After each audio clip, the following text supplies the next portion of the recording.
Michigan, don't look now, but Big Mo is very much so in the building right now in Ann Arbor. We'll talk about it right now. First things first, though, make sure you're subscribed. We're doing a live show right now. We do the live show 3 times a week. If you are watching this as a one-off video, make sure you're subscribed. If you're watching live, then make sure you're subscribed too. We appreciate you for that. But it's college football, nothing but college football. Appreciate you in advance for being locked in. So Michigan wins the Reliaquest Bowl yesterday over an Alabama team that was perceived by some, not us on the show, but by some, to be a college football playoff-worthy team. And, I mean, you look at what they did to finish the year, man. Who finished the year better than Michigan on and off the field? Like Florida finished the year in a phenomenal fashion with those 2 ranked wins. But off the field, Michigan locking up a top 10 class on National Signing Day, including a flip of the number 1 quarterback in the class of 25 from LSU to Michigan and Bryce Underwood. You beat your rival at their place for the 4th year in a row. Just belt to behind, physical, gritty brand of ball.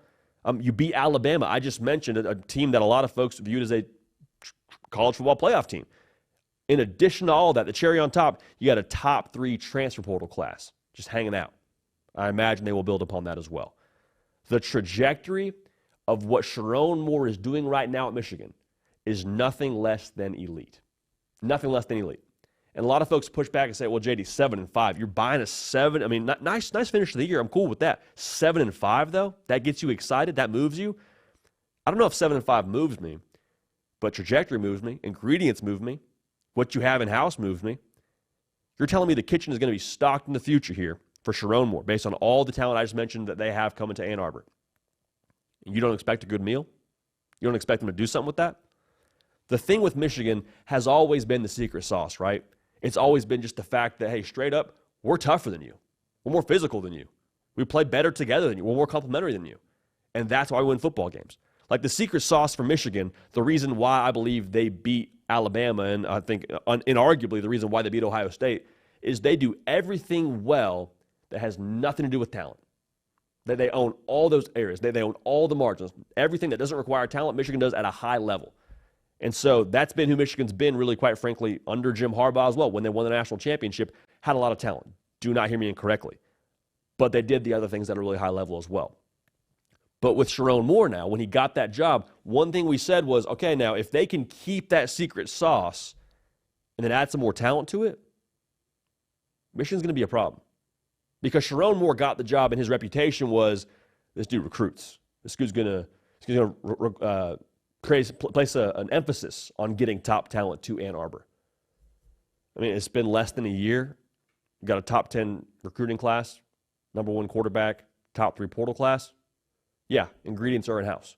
So you pair that with the secret sauce, the development, all the things that Michigan does at a really, really high level. What's the limit for Michigan? What could they be in the future?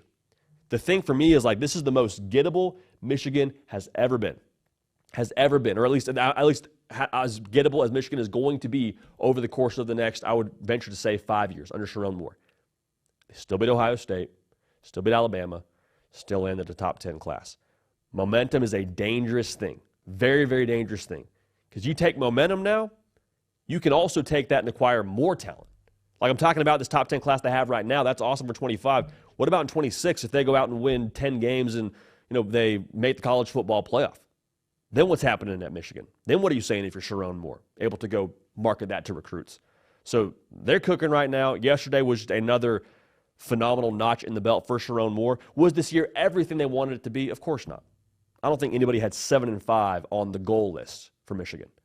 But it was a total reset. Total reset. I mean, they were 128th in returning production in all of college football. There's only 134 teams. New quarterback, new head coach, new coordinators, all of it was new. And they still did all those things that I just mentioned.